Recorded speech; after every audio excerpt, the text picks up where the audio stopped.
All over Britain, castles have dominated the landscape, being used to fortify settlements, protect important river crossings, and even as formal gardens. British castles bring out a level of intrigue and inspiration to everyone, and hold a dear place in our hearts and heritage. Today we will be travelling up north to the Northumbrian and Scottish border, as we discover some hidden and underappreciated medieval castles along the northern border, and reveal the part they played in history for both England and Scotland. We begin our journey in Scotland, just east of Edinburgh. Along the cliffs we see our first castle, and indeed it is one of the most ambitious fortresses in all of Scotland. This is Tantallon Castle, a mighty wall spanning the length of a cliff top. Tantallon belonged to the Red Douglas family, also known as the Earls of Angus, who were very famous and influential in Scottish history. In around 1358, a castle here on the cliffs began to be constructed as it protected a nearby bay which cut into the cliffside. This allowed the Scottish to intercept English ships travelling north along the coast. The walls of Tantallon were monumental in size and incredibly thick, designed specifically to withhold against trebuchets and, later, cannons. Standing at approximately 15 metres or 49 feet high, Tantallon boasts some of the tallest castle walls in all of Britain. Originally, the curtain wall would have surrounded the castle, but the walls along the cliff edge have since fallen into the sea. The walls around the cliff also wouldn't have been as high or as thick as the imposing wall that we see today, as the cliffs provided more than adequate natural protection. The tower at the northwest end of the castle is called the Douglas Tower, and being the tallest, hosting 7 floors, this would have taken the role as the donjon, or keep. Below this tower is a room cut into the stone of the cliffside. This is the prison, a cold, dark and damp place that would have been torture in itself just to stay in. Interestingly, we see the ruins of a platform which would have featured a large crane. This would winch up supplies from the coast, making this castle difficult to besiege as the defenders were likely to outlast the attackers. The foundations are all that remains of this crane, including some gun loops for added protection against ships. Within the Inner Bailey, there are a few remains of buildings, such as the Great Hall, but the majority of rooms, such as the Lord's Chamber, were built inside the 2 great towers at each end of the main wall. The central gatehouse would have also contained several rooms, likely guard rooms, storage and an armoury on the lower floors, and possibly upper-class bedchambers on the higher floors. The gatehouse features an unusually small entrance, which further shows how this castle was designed specifically for defence, as a large gateway would be much more vulnerable against attacks. The original medieval gatehouse did feature a larger entrance, but after the medieval gatehouse was destroyed by cannon fire in the siege of 1528, this 16th century replacement narrowed the entrance and added more gun ports at ground level. The entrance was further protected by a man-made ditch separating the castle from the headland, and a drawbridge would have spanned this ditch. Tantallon Castle also features an outer wall, originally surrounding a bailey. Here we see the remains of a gun wall, a brutal example of defensive fortification where the stone wall is peppered in gun loops, designed to funnel attackers through a narrow causeway to reach the outer gatehouse, all while receiving constant gunfire from hackbutts, arquebus and hand cannons. Later, as black powder artillery became more prevalent on the battlefield, Tantallon Castle was forced to adapt. Originally, as previously mentioned, the giant walls contained many rooms, as well as arrow slits, windows and passageways. During the late 15th and early 16th century, many of these features were blocked up to make the walls even thicker and stronger, specifically to help the castle withstand focused cannon fire. The remaining arrow slits were also mostly replaced with gun loops. and a ravelin was built in the outer bailey, which was a kind of earth rampart specifically to house cannons. Furthermore, most of the buildings in the outer bailey were also demolished to make way for the moving and rearranging of big guns, as well as to prevent an opponent from making use of the buildings if the outer bailey were to be taken. Tantallon Castle was besieged several times throughout its life, once by King James IV in 1491, then again by James V in 1528 as previously mentioned. But it held steadfast against its attackers despite taking heavy cannon fire. During the siege of 1528, the king had borrowed a collection of very serious guns from the nearby Dunbar Castle. Unfortunately for him, the king's army failed to penetrate the formidable walls of Tantallon, as the outer ditches meant that the cannons could not get close enough to do enough impactful damage. For 20 days the cannons pummeled the castle until the king finally gave up and lifted the siege. Upon his journey back to Dunbar, the garrison of Tantallon sallied through the gate and attacked the retreating army, who by this point had packed their armaments away on their baggage train. The sudden attack took the king's army by surprise and led to a crushing defeat, allowing the garrison to claim the heavy cannons for themselves, taking them back to Tantallon Castle. Later, throughout the 16th century, the castle swapped ownership between the Angus family and the royal estate. It became clear that the Angus family evolved to have little to do with Tantallon, as the majority of the luxuries from within the castle, such as the furniture of the grand bedchambers, had been moved out and exported to other castles instead, leaving Tantallon rather bare and unhomely. Several domestic buildings within the castle's bailey were quarried out and the masonry was used to plug entrances and rooms within the curtain wall to further bolster up its defensive capabilities, now being used primarily as a gunner's fortress rather than a nobleman's home. Tantallon Castle saw its final siege in 1651 during the English Civil War, which realistically was a war affecting all countries within the British Isles, England, Wales, Ireland, and of course Scotland. The year prior, Oliver Cromwell had launched his invasion into Scotland, but had found that his lines of communication were being attacked by the garrison at Tantallon Castle. In response, Cromwell gathered a mighty force of some 2,000 men, along with as much artillery as he could muster. He then laid siege to the castle. For 12 long days, the fortress was subject to heavy bombardment until the Douglas Tower finally fell, resulting in a breach of the castle. The royalist garrison managed to negotiate with the parliamentarian forces, who agreed to give them quarter if they surrendered, as a mark of respect for their bravery. Following the siege of 1651, Tantallon Castle was left as a ruin and was never inhabited again. For our next stop, we are travelling inland to visit a small and well-hidden castle within the moorland, a stone's throw away from Cragside. In this sleepy hamlet stands a fortress and an 11th century church.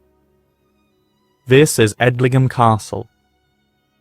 There is believed to have been a fortification on this site from as early as the 12th century, and likely also hosted a rudimental motte bailey shortly after the Norman invasion, likely built alongside the construction of the church. The first castle on this site that we know of was more of a fortified manor house, and was built by John de Edlingham in around 1230 to 1250, complete with a great hall, chambers, kitchen, brewhouse and bakery, all enclosed within a moat. As the Scottish War of Independence broke out in the late 13th century, the new owner of the manor, Sir William de Felton, oversaw the fortification of Edlingham Hall and turned it into the well-defended castle that we see today. The construction continued on and off throughout the remainder of the 13th and well into the 14th century, and by 1340 the Great Keep was built. This multi-storey solar tower became the new personal dwelling for the Lord, containing 3 grand rooms with vaulted ceilings. The keep was attached to the Great Hall, which was now repurposed solely as a large feasting hall, now that the bedchambers had been moved inside the tower. An external gatehouse complete with portcullis provided a fortified entrance to the keep, so that the castle could still be protected even if the outer bailey had been taken. In the ruined remains of the Great Hall, we see an extensive amount of cobbled floors which remain in situ. This would have likely been covered by hay to keep the room warm through insulation, and were easily disposable after banquets where food was likely to fall on the floor, and could just be swept away and new hay laid down in replacement. Around the bailey, we see a few other remnants of buildings which would have helped the upkeep of the everyday requirements of the castle, such as kitchens, breweries, storerooms, and perhaps even stables. All these are protected by a curtain wall made of stone, which would have encircled the entire castle, complete with a gatehouse tower which likely had a drawbridge over the moat. Despite being a fortification along the English-Scottish border, it seemed that Edlingham managed to escape the cannon fire and bloodshed throughout its life, and remained as a peaceful manor for its inhabitants from the 1300s to the 1600s. Throughout its later years, Edlingham was used less frequently and became too old-fashioned as a dwelling for an upper-class family, and by the mid-17th century, the castle was abandoned and the owners allowed it to be quarried for stone, the stone being used to build several farmhouses and boundary walls within the local area. Arguably one of the hardest hit towns during the Scottish War of Independence was Berwick-upon-Tweed, which sits right on the Scottish border at the mouth of the Tweed River. This town proved to be strategically vital as it guarded the river's estuary into the sea, and its coastal location and busy harbour meant that it could house ships as well as protecting against enemy ships. Berwick also became a busy trading town, constantly loading and offloading goods from ships which had travelled far and wide to trade with both England and Scotland. Due to this, the town became a target for both the English and the Scottish, changing hands several times throughout its bloody history. Indeed, it is thought that Berwick-upon-Tweed came under siege over 13 times throughout the 13th to the 15th centuries, and continued to be a significant target even later in history. Originally, the first castle was Scottish, likely built in the 1120s by King David I. Like the town, the castle changed hands many times, often ending up in the hands of the English. In 1292, during the Scottish War of Independence, King Edward I arrived at the castle and announced his favour towards John Balliol as the next King of Scotland, who he felt he could control easier than the other claimant to the throne, Robert the Bruce. In 1296, while Berwick was under Scottish control, King Edward I sent an army to raise havoc in the town, teaching the Scottish lords a harsh lesson not to turn against the King of England. Edward's army slaughtered the population of Berwick and set the houses on fire, also laying siege to the castle and taking it from the Scottish. In 1305, following the public execution of Scottish hero William Wallace, the English brought one of the arms of Wallace up to Berwick and nailed it to the town's gatehouse, as a macabre reminder of the consequences of taking up arms against the English. During these decades, the castle saw much redevelopment, with the defensive walls improved and the extension of the breakneck stairs, to which you can still see today. A length of wall running down the side of the steep hill to the water's edge, where a tower would protect ships as they unloaded goods to be taken up to the castle keep. In 1314, Berwick hosted the English army under the reign of King Edward II. The same army who would go on to endure a crushing defeat at the hands of Robert the Bruce at the Battle of Bannockburn. It is said that the English army at Berwick was 25,000 strong, but Edward II was not a military strategist like his father was, and he paid a heavy price for his incompetence.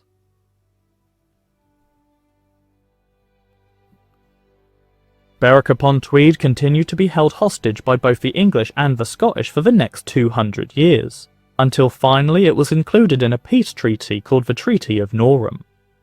Under these negotiations, Berwick was awarded the status of a free town, independent from both the kingdoms of England and Scotland.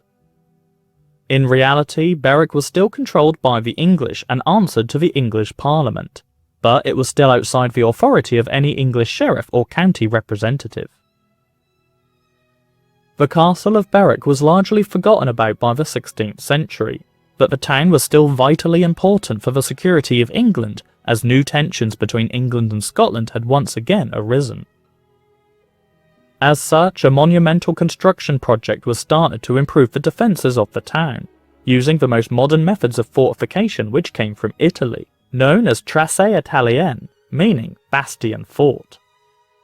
These giant stone walls were backed up with earth to provide a cushion against incoming cannon fire, heavily lowering the effectiveness of enemy cannons.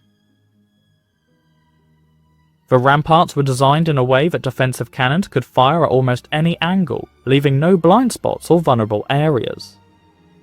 Even the gatehouses were, in effect, tunnels through the great earth ramparts, protected by a moat and drawbridge with cannon towers protecting the flanks. Interestingly, when walking along the walls, you can still spot the earlier and later fortifications, as the construction type is considerably different in some areas. Here we have a very late 15th or possibly 16th century bombard tower, guarding the mouth of the River Tweed. This is one of the only examples of the earlier fortified wall around Berwick, notable due to its round tower and lack of earthworks to bolster up the walls. You can also see the crenellated wall, which provides excellent protection for archers and gunners as they reload, but this limits the angles that the heavy cannons can fire from before they are at risk of hitting their own walls and misfiring. Later, these crenellations were removed in favour for straight walls, which were more functional, but of course they don't look as pretty as the romanticised rows of medieval battlements. In total, £128,648 had been spent on the renovations of Berwick's defences, a staggering £50 million in today's money, making it one of the largest and most expensive fortification projects in all of Britain's history. Throughout all of this, Berwick Castle was largely abandoned and forgotten, as the 16th century brought with it the ascendancy of gunpowder artillery, which rendered medieval castles obsolete. The castle fell into disrepair and was later sold off to members of the upper classes who sought to build a stately home within the castle walls. Various construction projects were started, but none finished, and the castle continued to fall into further disrepair until it was finally purchased by the North British Railway and demolished in 1847 to make room for Berwick-upon-Tweed's railway station, which stood on the top of the hill. This is connected to the Royal Border Bridge, which is a giant rail viaduct and one of Berwick's most notable features. For our fourth castle of the day, we are travelling inland, remaining in the area known as the English East March. Tucked away in a sleepy village, hidden within rolling hills, stands the remains of a grand 14th century castle. Etal Castle was built in the 1340s by an English lord named Robert Manners, who received the license to crenellate from King Edward III in order to help protect the English border from the Scottish following the recent War of Scottish Independence. Previously, a medieval manor was here, perhaps semi-fortified like Edlingham Castle, but the castle keep we see today replaced the older manor house. Originally, there would have been many more buildings within the walls of a castle as well as outside the walls, as records mention an industry-orientated castle consisting of lime kilns, coal mines and mills for corn. Now, the only two medieval buildings left are the keep, or donjon tower, and the imposing gatehouse, as well as several lengths of walls and bases of towers. The lineage of the Manners family gets quite confusing, as each successive son was either called John or Robert, and even the family name, Manor, can be confusing when discussing who was in charge of the medieval manor at different times. So, keeping it as simple as I can, the Manor family had a long-lasting feud with their neighbours, the Heron family, who owned the nearby Ford Castle, which will be featured briefly later in this documentary. The multi-generational feud led to a battle outside the gates of Etal Castle in 1428, where William Heron, Lord of the Ford Manor, was killed. It is not known exactly what spurred on this fight, but it is said that the Manor family accused the Herons of besieging the castle, and therefore the Manors were not directly responsible for William's death.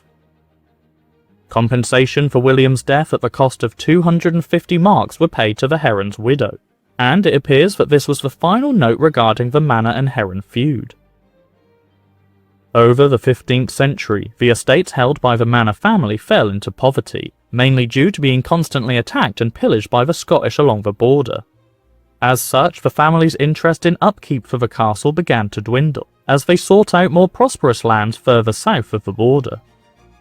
Due to this, Etal Castle began to deteriorate, and was subsequently abandoned by the Manners family by 1500. Etal Castle was then placed in the trust of the Collingwood family, who looked after the estate on behalf of the Manners, although this proved difficult due to the ramping up of the border wars with Scotland once again. A garrison of some 100 soldiers or more were often kept at the castle, as it proved to be a strategically important fortification in which to launch attacks into Scotland. But in 1513, James IV of Scotland stepped south of the border with a large and well-equipped army, carrying many cannons, and began laying siege to several border castles such as Norham and, later, Etal.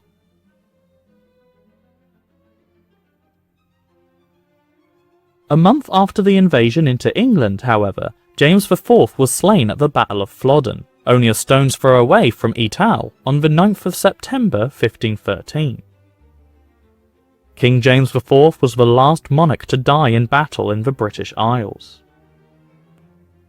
Despite the recent English victory at Flodden, Etal Castle continued to fall into disrepair due to the lack of funding, and, with the Manners family no longer present, Etal Castle became neglected and was too old-fashioned for modern artillery warfare, so it was subsequently laid to ruin.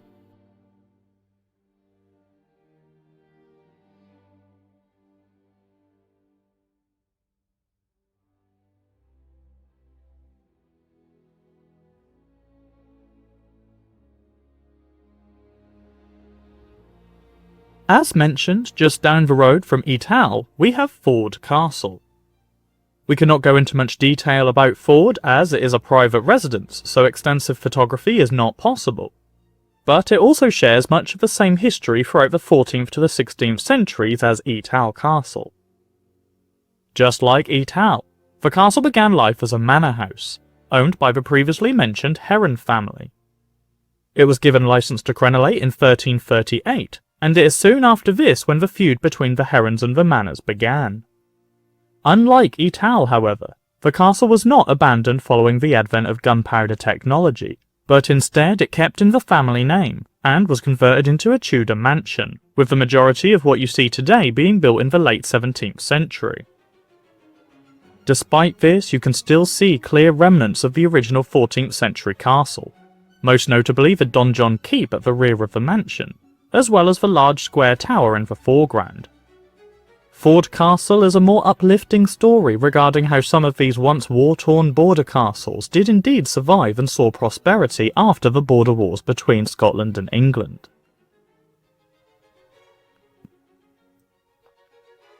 Now, when we think of Scottish castles, we often think about the classic tower houses.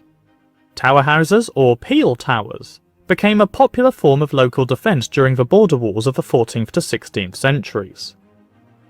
Preston Tower was likely constructed in the mid-1300s, and would have posed as a stronghold against the various raids between both the English and the Scottish. Peel towers were often standalone structures, or some were built with a fairly basic walled enclosure, complete with a simple gateway.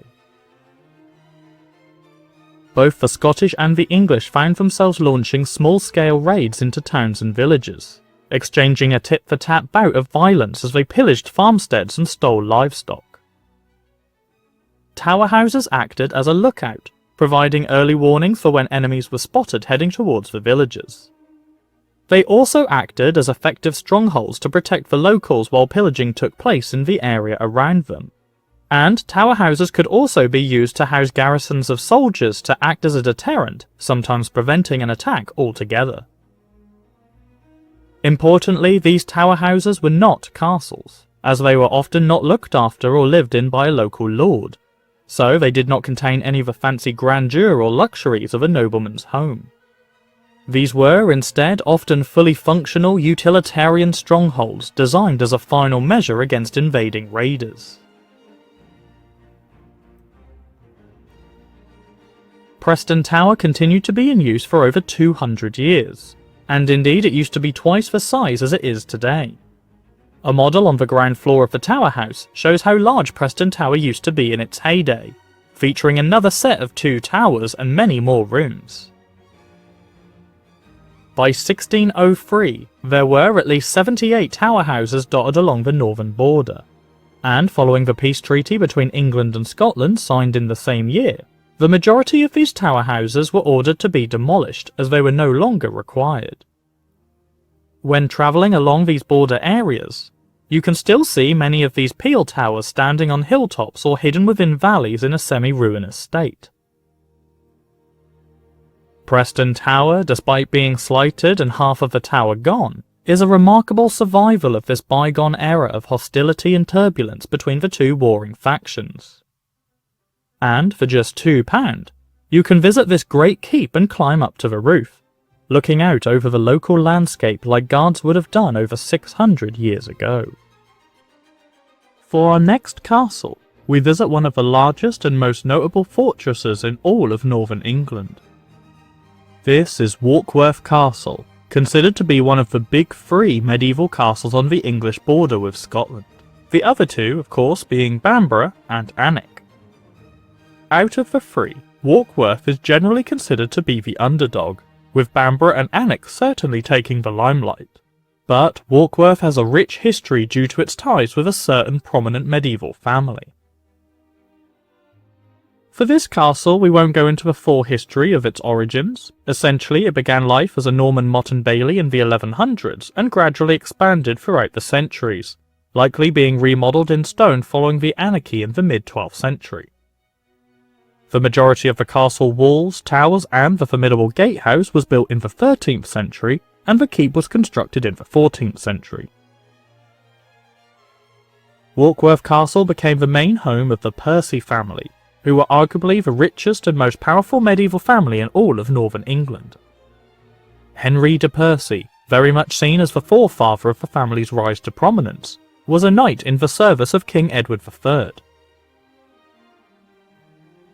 The Percys also owned Alnwick Castle, which was considered to be much more grander and affluent than Warkworth, but Warkworth was the preferred home for the Percy family, and they worked on growing their family name from within these walls. The Percys found themselves competing with 2 other household names in the north, the Gaunts and the Nevilles. The most famous of the Gaunt family at the time was John of Gaunt, an English knight who was also Duke of Lancaster and Prince of England, as he was the 4th son of King Edward III. John of Gaunt also owned the nearby Dunstanburgh Castle, which will be mentioned later. And then the Neville family owned Bamborough, as well as other various castles in Northumberland and Yorkshire. The Nevilles would go on to become one of the leading families during the War of the Roses in the mid to late 1400s. It was during this pompous competition when the construction of the unique and imposing keep at Warkworth was started. Warkworth Castle's keep was widely regarded to be a masterpiece of medieval engineering and architecture. Indeed, it is difficult to ignore how clean and well maintained the rooms are, despite being over 700 years old and abandoned for multiple centuries. The keep is square in design, with 4 heavily protruding towers which all had different uses. Some towers were reserved mainly for staircases leading to the other floors. One tower was a chapel, and the other tower acted as a solar, where people could sit and enjoy a beautiful view of the outside from a large ornate window. The ground floor comprises of cellars and storerooms, with special attention given to the storage of wine and ale.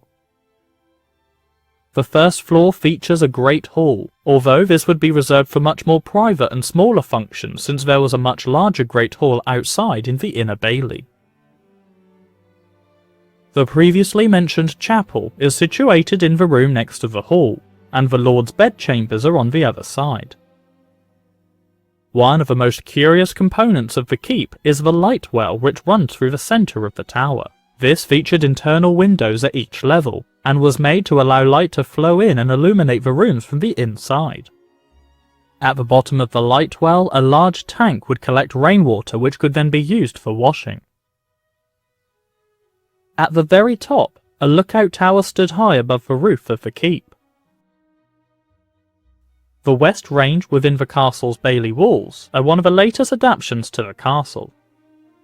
Built in around 1480, the majority of this building was the Great Hall, which replaced an earlier hall from the 1200s. The Percy household inherited the emblem of the lion, as is seen on this decorative stonework over the entrance of the aptly named Lion Tower. This was the main entrance to the Great Hall for visitors.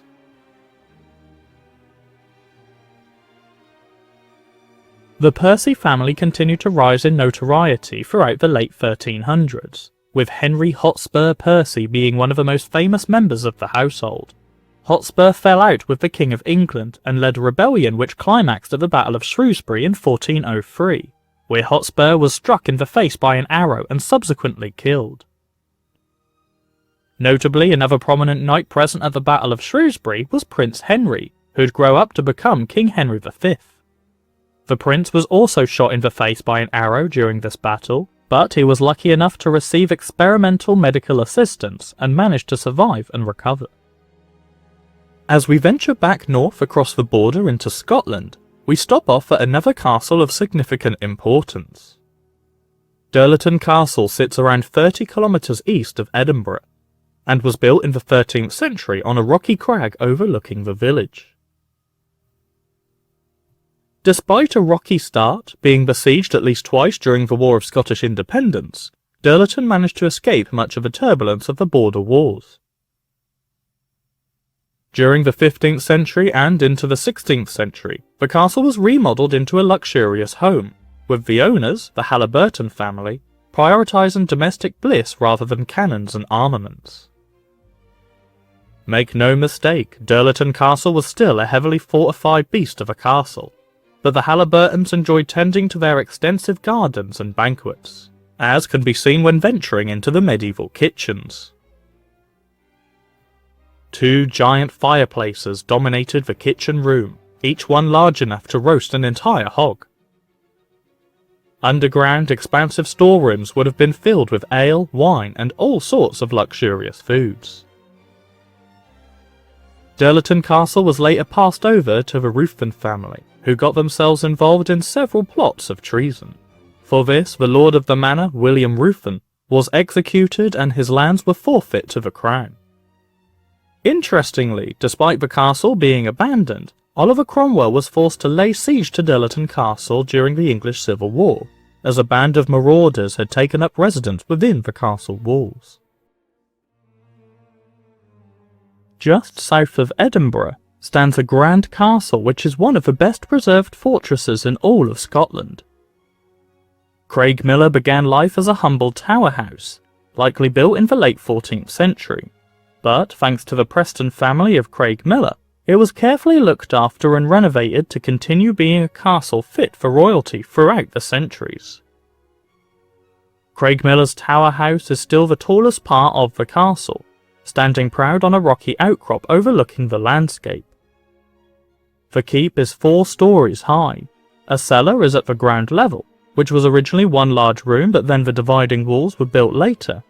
The hall is on the first floor. This room features a giant stone-carved fireplace which was built in the beginning of the 16th century. Adjoining the hall is a smaller room which is now a bedchamber, but during the medieval period it would have been a kitchen.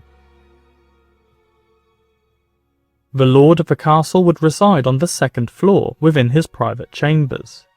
Then a staircase takes you to the battlements on the top of the castle keep. Over the 1400s, Craigmillar began to expand in size, with an external kitchen, additional residential rooms for guests, storage, cellars, and a new curtain wall surrounding the new castle complex. A prison is also built deep within one of these external buildings, a cold, dark room which would have had a door that locks from the outside. The Preston family coat of arms can also be seen carved on the walls of the eastern range. After the initial utilitarian use as a peel tower was no longer deemed as necessary, the Prestons focused their efforts in making the castle a delightful home for domestic bliss. Fancy gardens were all the rage by the late 15th to early 16th centuries, so Craigmillar featured two formal gardens, one on the east and one on the west side of the castle. As well as this, an open garden area to the south, complete with a pond in the shape of a P for Preston. And then also an outer court which rolled downhill between the curtain wall gate and the main gateway entrance to the castle. Craigmillar Castle's main claim to fame comes from the Craigmillar Bond, where Mary Queen of Scots came to visit from the 20th of November to the 7th of December 1566. It is recorded that she was in poor health at the time, possibly suffering from depression. The Queen had a retinue of noblemen with her when she stayed at the castle, and these noblemen are said to have conspired with the Lord of Craigmillar to dispose of Queen Mary's husband, Lord Darnley. It is unclear whether this meant removing him from the Queen's company through a divorce or murdering him. The bond or agreement was signed by the Queen's Secretary of State, and a few months later, on the 10th of February 1567, Lord Darnley was murdered. As we travel back south along the coast, passing Lindisfarne Castle, Bamborough Castle, some beautiful coastal scenery, and some cracking good pubs, we finally arrive at our next spot. Standing high up on the cliffs overlooking the sea, we find Dunstanburgh Castle. Dunstanburgh reveals a new side to castles that we haven't yet discussed, the pre-medieval fortifications. This castle is not the only fortress that once stood on this rocky headland. Over 1,000 years earlier, an Iron Age hill fort was situated here, and was home to a local tribe. These ancient people used the natural defences of the cliff top, as well as digging earthworks around their settlement, which likely also featured a palisade wall and a basic gateway. Many Iron Age earthworks survive into the modern day, so when the second Earl of Lancaster, Lord Thomas, arrived here in the early 14th century, he may have used the ancient ditches to mark out his new castle.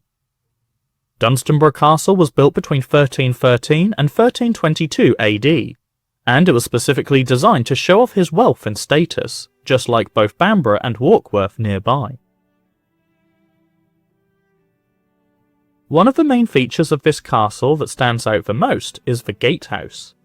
This giant of a gateway, complete with two tall drum towers, was the most important part of the castle. High-status chambers were situated above the entrance, and the two drum towers were taller in the front than in the back, designed to give the illusion that the gatehouse was larger than it really was. The main tower just east of the gatehouse is called the Elgin Tower. This tower was designed to house residents, as both floors are designated bedchambers, offering a stunning view of the sea. The Elgin Tower also functioned as a secondary gatehouse, with a small entrance that would have led out of the castle via a drawbridge. The tower itself is built right on the edge of the cliff, overlooking a ravine which cuts through the headland. Notably, Dunstanburgh Castle lacks a donjon, or keep.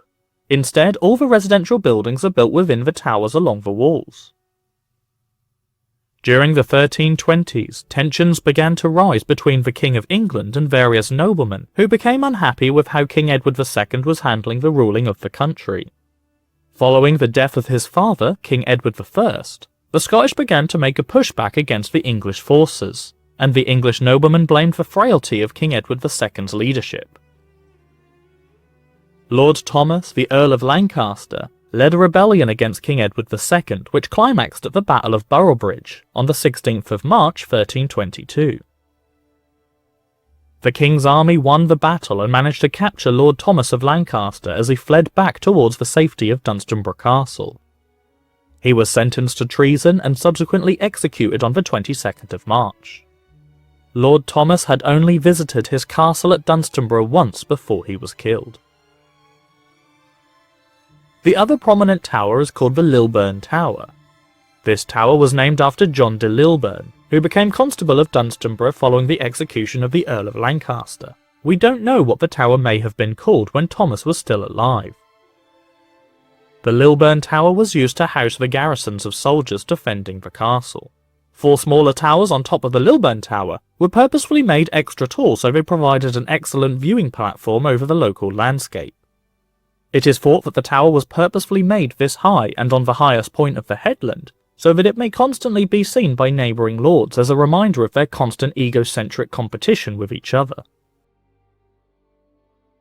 As an extra level of defence, the fields directly below the castle were deliberately flooded and acted as a mere, preventing siege weapons like trebuchets from getting close to accurately target the castle. As well as this, it is thought that the mere provided a mirror reflection of the castle, giving the illusion that it is larger than it really was, just like the gatehouse illusion. As well as this, it made it look like the castle stood on an island, rather than an outcrop connecting to the mainland. Over the late 14th century, the castle was passed on to the Duke of Lancaster, the previously mentioned John of Gaunt. Under his orders, the castle defences were further expanded, and served as a strategic castle throughout the 15th century. Dunstanburgh was particularly targeted during the War of the Roses, where it was often besieged by both the Yorkists and the Lancastrians as it changed hands regularly between the two warring factions. By the latter end of the war, Dunstanburgh's defences had been severely damaged and began to fall into ruin.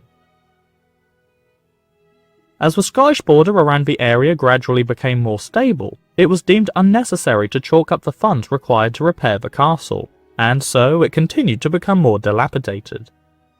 The main gatehouse was blocked up, no longer required, and a secondary smaller gateway was punched into the wall by the side of the western drum tower. Despite already publishing a full video on Norham Castle, it would be impossible to talk about the history of border castles without mentioning this mighty fortress. Norham Castle was one of the most prominent and formidable border castles along the English and Scottish border. It was built to withstand any siege no matter how brutal. With some areas of walls within the keep measuring over 3 meters, it could withstand trebuchets and early cannon fire. Norham began life as an early Norman motte and bailey castle at the beginning of the 12th century, guarding the River Tweed, but it was quickly rebuilt and upgraded in stone as it was understood how strategically significant the castle would become. The giant keep, made of local red sandstone, towered over the landscape and provided a vital lookout post for the English. Throughout the War of Scottish Independence, Norham gained a reputation as the Bloody Castle, as it was nearly constantly under siege by the Scottish, but for the most part had managed to withstand the constant onslaught. Sir Thomas Grey, a knight of the English king, was made constable of Norham Castle after his capture at the Battle of Bannockburn and subsequent ransom. For 13 years, Sir Grey was responsible for the defences of Norham, and during this time the castle was besieged 3 times, with Robert the Bruce himself laying siege to the castle over nearly a year in 1318, but he could not take the mighty fortress. Shortly after Sir Thomas Grey retired in around 1326, the castle was once again besieged and fell into the Scottish hands in 1327, but it was quickly given back to the Bishop of Durham after peace negotiations marked the end of the war. After this, Norham Castle saw over a century of relative peace, and the keep was renovated as a luxurious home fit for a nobleman. The defences were also continuously improved, specifically with the construction of several artillery towers to house modern cannons. The castle once again saw combat during the War of the Roses, where it changed hands between the Yorkists and Lancastrians several times. But the strains began to show at the end of the 15th century and into the 16th century, when another war broke out between England and Scotland, where the Scottish pummeled Norham Castle with powerful cannons. It was during the Scottish campaign that both militaries began to realise that the age of castles was coming to an end, as gunpowder artillery had begun to be too powerful for castle fortifications to withstand. Norham Castle was peppered in cannon fire, and surrendered to the Scottish in 1513 after the Outer Bailey had all but been demolished. Briefly, the castle came under Scottish rule. However, it was soon restored back to the English following the death of the Scottish King James IV at the Battle of Flodden. Somehow Norham managed to survive the remaining years of conflict between the Scottish and the English, and was lucky enough to be looked after by various new owners, restoring it to a fortified manner. But by the end of the 16th century, the castle had begun to deteriorate, as the end of Scottish-English wars meant that castles weren't as required as they once had been, so funds went towards other construction projects such as stately homes instead of fortresses. And as such, Norham was abandoned by its owners and left to ruin for centuries to come. The final castle on our journey also sits right next to a river on the Scottish border. Welcome to Hailes Castle. The first fortification on this site was a tower house which is believed to have been built in the late 13th century, making it one of the earliest examples of border tower houses in medieval history. The tower was strategically placed right against the River Tyne. Back in the Middle Ages, this stretch of river was much wider and deeper than it is today. Enemy ships would travel up the river and get caught off guard as they sailed around a bend, being met with the imposing castle on the riverbank. As the castle proved to be quite useful, Hailes Castle saw considerable redevelopment over the following centuries, with the addition of a curtain wall, several flanking towers, and a gatehouse. Within the expanded keep, a bakehouse and brewery were added to the cellars, supported by a vaulted ceiling, and the towers would house various bedchambers for the lord, his family, and visitors. In 1400, Hailes Castle came under attack by Henry Hotspur Percy himself, along with his rebel army. But the defenders managed to push away Hotspur's forces and the siege was lifted. Soon after, Percy's army was caught up in a counterattack by a relief force led by the Master of Douglas. 43 years later, in another siege by the Scottish Lord Archibald Dunbar, the castle fell to the Scottish and both the defenders and the civilians within the castle were massacred. Throughout the 16th century, Hailes Castle continued to be used as a defensive stronghold, but its usefulness began to dwindle. Just like the story with the other castles featured in this documentary, Hailes could not withstand the onslaught of modern cannons, so the owners seldom funded repairs for the castle after the 16th century. Some of the rooms within the castle were still used. The original tower house was repurposed as a dovecote, and curiously, the great hall on the first floor of the keep appears to have been repurposed as a chapel, with a piscina built into the wall. Upon Oliver Cromwell's invasion into Scotland in 1650, Hailes Castle was besieged and slighted by the Parliamentarian forces, so that it may not be used as a defensive position by the Royalists any longer. And so, this brings us to the end of our journey, discovering many examples of medieval castles along the northern border between Scotland and England. And we have looked into the notable names of the people responsible for the expansion of castles along the border. We have also learnt about the various uses and strategic placements of castles, as well as realising how important being visibly wealthy meant to the lords and noblemen who owned them. Hopefully you have discovered some new castles that you may not have previously known about, and I urge you to visit the northern border and visit these grand fortresses for yourselves. But for now, thanks for watching.